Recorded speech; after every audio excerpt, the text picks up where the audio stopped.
Өндіріспен айналысайын деп жатырсың да? Қуаныштымын. Негізгі Қазақстанда айтатын, Қазақстанда дәл қазір өндіріспен айналысатын уақыт. Өйткені біздің теңгеміз құнсызданды. Қай халықтың валютасы құнсызданған кезде соның өнімі өндіріспен айналысу оған тиімді болады. Өйткені айталық кез келген затты шығарғанға бұрын 180 мың теңге ақша шығады. Ол зат $1000 тұрады. Да, $1000 тұрады. Өйткені өзінің құны мөлшермен $1000. Шетелден $700 келіп жатса, сенің затың $1000, конкурент бола алмайды ғой. Енді айталық, қазір тура сол затқа тағы да сол 180 мың теңге шығады мөлшермен, да, жалақы, свет, ішінен өзгере қойған жоқ қой. Бірақ долларға ауыстырған кезде ол $500. Шетелден келген товар $700, сенікі $200 арзан өтеді. Сондықтан қашан қай халықтың валютасының құны түсе бастаған кезде өндіріспен айналысу тиімді. Сондықтан Қытай мен Американың арасында болып жатқан текетірес, Қытай өзінің валютасын үнемі арзандатып отырады. Ал Америка айтады, қысқарт, валютаңды көтер, бұрын давай немеде ұстап отыр, сен валютаңды қатты қылып ұстап отыр деп. Инфляция жасағысы келмейді. Өйткені Қытай бүкіл товарымен жер жүзін жаулап алды. Трамп пен Қытайдың арасында болып жатқан қырылыс содан.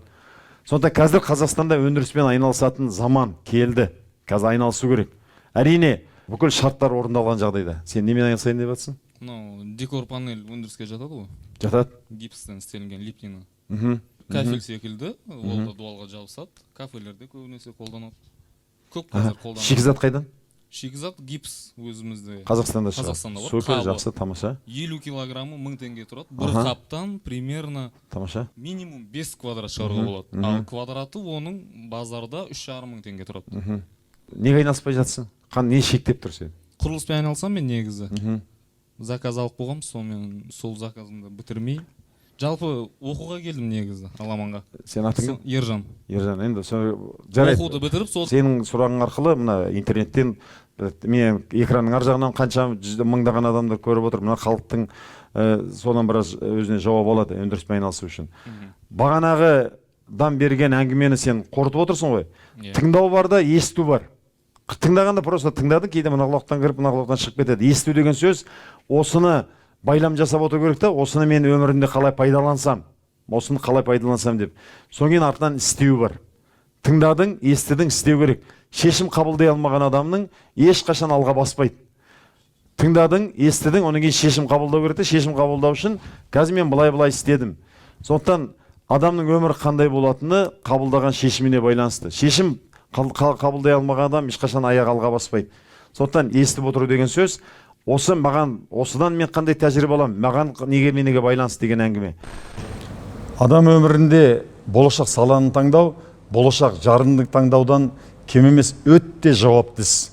Егер сіз қай кәсіпті, қай саланы таңдауды білмей басыңыз қатып жүрсе, төмендегі сілтемемен кіріп, осы видеоны көріп шықсаңыз, көптеген сұрақтарыңызға жауап аласыз. Бағанадан болған әңгімеде не түйдің? Атың? Ержан. Ержан, не түйдің, сені неден бастау керексің? Өзің айтшы.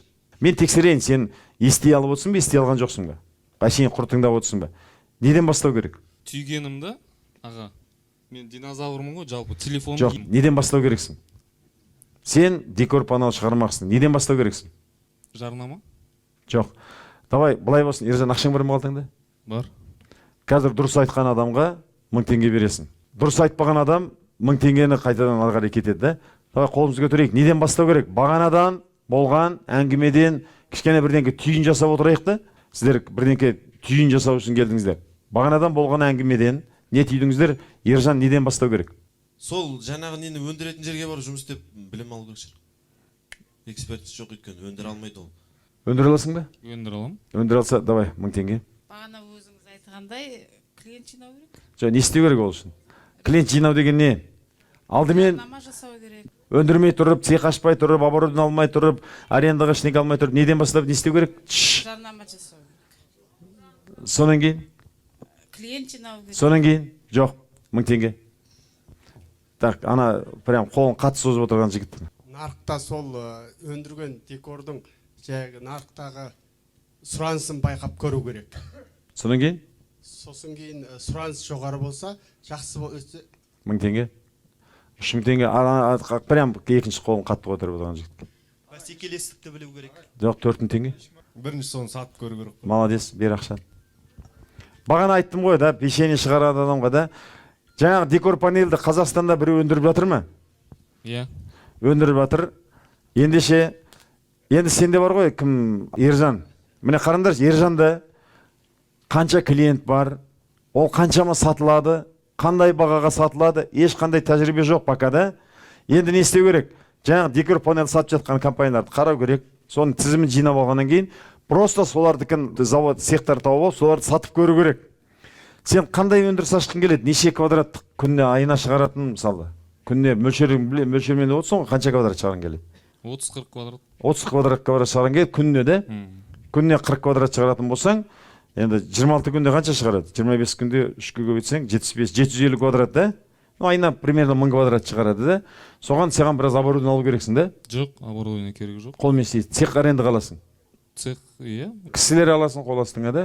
Уақытың бәрібір кетеді ғой, уақытың кетеді. Сондықтан алдымен жаңағының бәрін адам жалдау үшін. Просто сен өндіріспен айналысам деген адам алдымен сол затты сатып көру керек. Клиентпен қалай сату керек, қалай жеткізіп беру керек, оны қалай жарнамалау керек, қанша сұраныс болу керек, соны сатып көргеннен кейін қаншаға сатылады, өндірістің сен қаншаға жасалатыны мөлшермен өзіндік құны себестоимость есептеп шығара аласың да, 1 квадрат қаншаға сатылады. Еще доставка бар ғой, доставкаға ақша төлеу керек, клиентке қазір тегін жеткізіп беру керек. 100 клиенттің 99% өзің жеткізіп бер, сол кезде аламын деп айтады. Солай ғой да. Соның бәрін есептегеннен кейін саған 1 квадраттан қанша ақша қалғанын білесің. Соңмен ары қарай отырасың. Бұны істеуге тұра ма, тұрмай ма? Егер жаңағыны алып, айына сен 400 квадрат сат алсаң, хотя по нулям, сол кезде айтасың, онда ашу керек. Егер сен 400 емес, 600-800 сат алатын болсаң, онда айтасың, 1000 квадрат сат алатын болсаң, айтады, ой, сұраныс көп екен. Онда цех алып, бірден арендовать етіп жасап кетуіңе болады, егер сұраныс болатын болса. Тек қана Алматымен шектеліп қалмай, Талдықорған бар, басқа қалаларға жіберуге бола ма? Болады. По всему Казахстану. По всему Казахстану болса, онда вообще супер. Көптеген осылай нишалар мүлде бос жатыр да, сен оны складқа өндірмейсің ғой. Өндірген нәрсе ертеңіне сатылып тұру керек, солай ма? Иә. Сондықтан алдымен сатудан баста. Цехтарды, сен өндіріп жатқан цехтарды ал, сапаларын салыстыр, соны жарнамаға жібер, өзің өндіріп жатқан цех, сат, хотя по нулям. По нулям сат, сен өзіңді құнын білесің, жеткізіп берудің ақшасын шығарып тастағаннан кейін бір клиенттен қанша ақша қалғанын білесің, жарнама бересің. Соны сатып сатқаннан кейін өте сұраныс көп болатын болса, онда саған ешқандай үрей жоқ, немене жоқ, айтасың. Айына 1000 квадрат ойнап күліп сатады екен, арасында 1000 квадрат шығару үшін 6 адам жұмыс қалу керек. Там 100 квадрат цех арендаға алу керек, есептейсің де бастап кетесің. Жақсы ма? Жақсы. Жақсы, молодец, отыра ғой.